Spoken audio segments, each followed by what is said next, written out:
안녕하세요. SPI 고병기 콘텐츠 에디터입니다.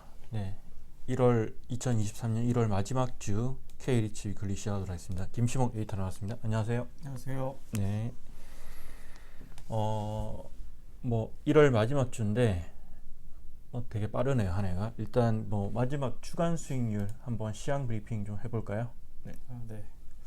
일단 1월 마지막 주인 지난주에는 성장리츠 주간 수익률이 마이너스를 기록했거든요. 근데 이게 올해 처음 주간 단위 기준 마이너스예요. 근데 이게 뭐 폭이 크진 않고 뭐 연초에 4%, 1%, 2%대 정도 상승을 계속 이어오다가 지난주에 이제 어느 정도 반락하는 흐름을 보였는데, 이게 사실은 뭐 지난해 연말 같은 경우에도 4주 정도 연속으로 상승하다가 1% 이상 좀 하락하고 이렇게 숨고르기 흐름을 보이던 구간이 있었는데, 일정 부분 그런 흐름으로 보이고 있고요. 근데 올해만 기준했을 때는 올해 지난해 12월 29일부터 올해 1월 27일까지는 이게 7% 정도 18개 상장 수익률 상승했어요. 그래서 일단은 뭐 대세적으로 뭐 이게 되게 상당하게 큰 위협을 줄 만한 부분은 아닌 것 같고, 일단 코스피랑 비교를 해보면 코스피는 지난주에 또 한 4% 가까이 올랐거든요. 그래서 정확히는 뭐 3.7% 정도인데, 이게 코스피랑 좀 또 다르게 코스피는 작년 연말에도 좀 많이 안 좋았다가 올해 들어가지고 거의 랠리에 가까운 흐름을 보이고 있는 점은 이제 상장 리츠 시장과는 조금 차별화된 부분인 것 같아요. 일단 이번 주, 그러니까 이달 1월 31일이랑 2월 1일에 미국 이제 기준금리가 결정이 되는데, 이 영향이 아무래도 올해 1분기에 뭐 코스피뿐만 아니라 국내 상장 리츠 시장에도 어느 정도 영향을 줄 것이라고 예상이 되고 있습니다. 네, 사실 그렇게 큰 폭의 변화는 아니네요, 보니까. 네. 네, 그렇죠. 음, 전주에 많이 올랐던 종목들이 네네. 소폭 이제 더 하락하는 부분이 있었고 그렇습니다. 알겠습니다. 지난주 보니까 좀 특이한 게 이지스 레지던스 리츠가 트윈트리 타워에 이제 투자를 했네요. 이 트윈트리 네, 타워 같은 경우에는 이지스 밸류 플러스 리츠가 보유하고 있는 자산이잖아요. 그렇죠. 네. 투자 금액이 5억 원인데 네, 크진 않은데 네. 이게 어떤 이유일까요? 투자를 한 게. 이게 뭐 크게 보면은 절세 차원에서 이런 결정이 이루어진 거라고 보시면 될 것 같고, 근데 음.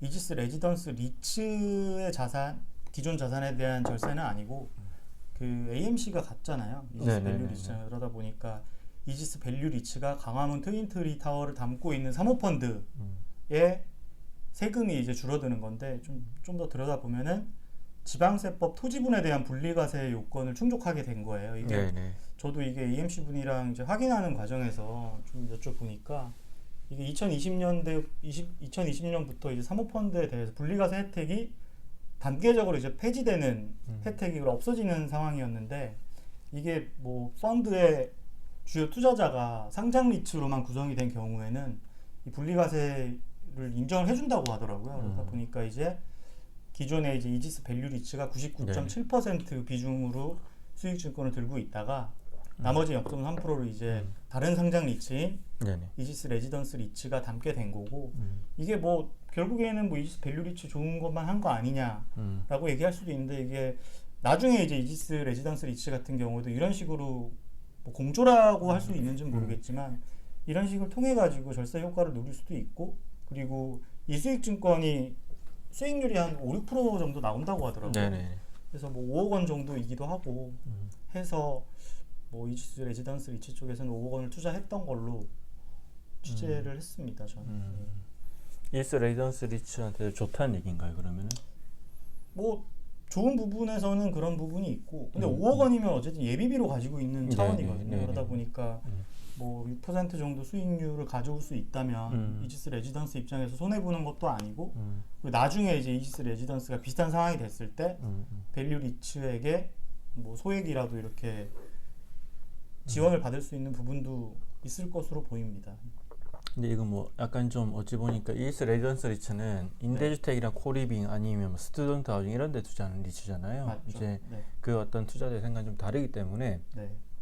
투자자한테 이제 명확하게 설명을 잘 못하면 네. 이제 오해를 살 수도 있겠네요. 네. 그렇죠. 저도 이게 뭐 안 그래도 좀 이상한 부분도 있을 수 있잖아요, 사실. 네네네. 근데 근데 뭐 확인해 본 결과는 법적으로 이게 큰 이슈가 있는 건 아니고, 그리고 뭐 이게 뭐 비교할 수 있는 부분인지는 모르겠지만 어떤 컨셉을 가지고 나온 펀드도 그 컨셉에 맞는 그 주식을 매수하는 경우도 있지만 되게 소액 같은 소량 같은 경우는 네네네. 안전자산이라든가 이런 식으로 많이 구성하는 경우도 있기 때문에 근데 제가 지금 검색을 해보니까 네. 관련해서는 뭐 이렇게 이지스 레지던스 리츠에 특별히 얘기를 하거나 아니면 기사가 나온 게 없네요. 뭐 네. 사실은 어찌 보면 좀 투자자들이 이제 궁금증을 가질 수 있는 사안에 대해서는 네. 명확하게 좀 설명을 하는 것도 좋을 것 같고요. 뭐 사실 지금 또 저희도 설명을 해드렸지만 네. 어찌 보면 이걸 다 보진 않기 때문에 네. 네.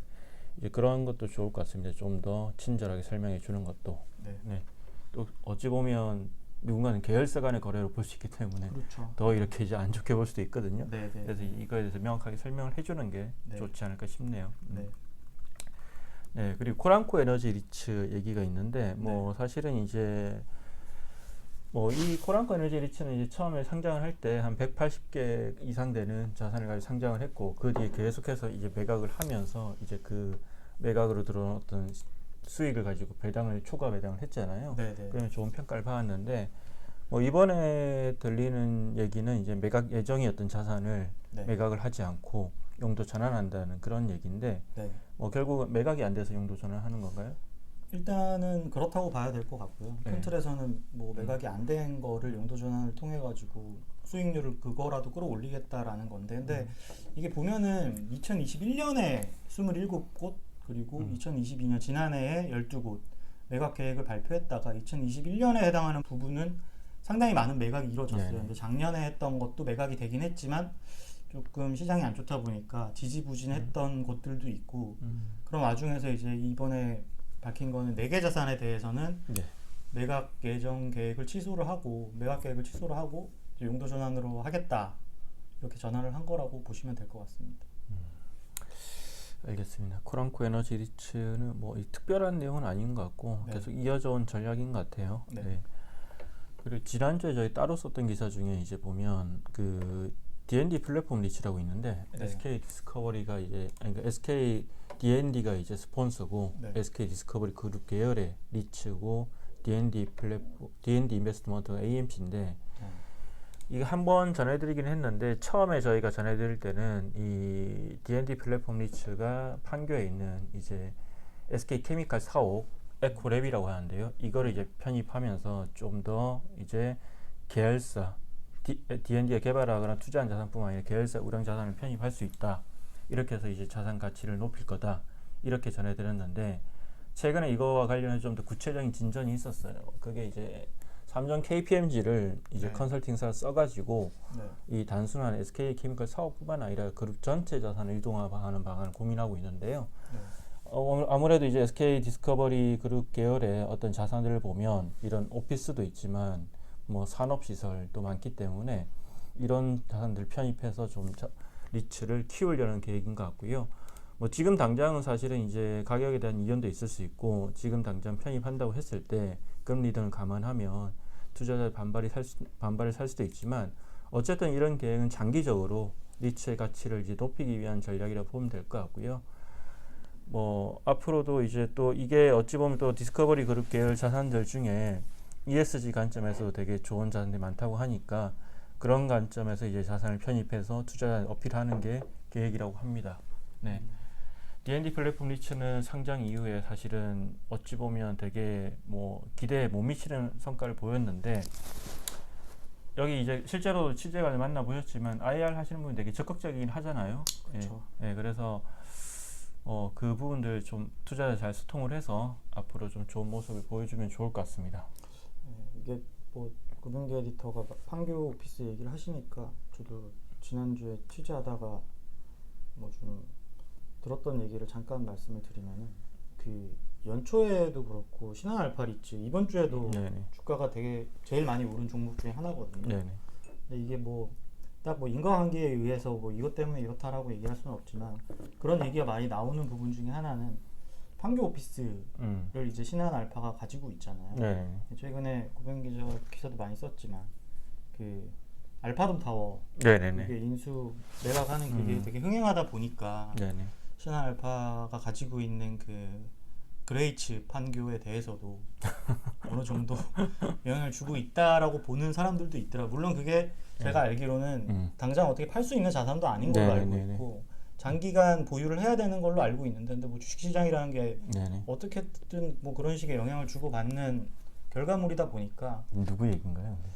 뭐 충분히 예상할 수 있는 저 약간 좀 잘 모르겠습니다. 저는 사실은 근데, 이게 네. 뭐 물론 그렇게 볼 수 있는데 이게 결국은 이 뭐 그거는 사모 시장의 거래고 이게 그게 얼마나 개인들한테 영향을 미쳐서 주가에 영향을 미쳐서 솔직히 잘 모르겠는데 네.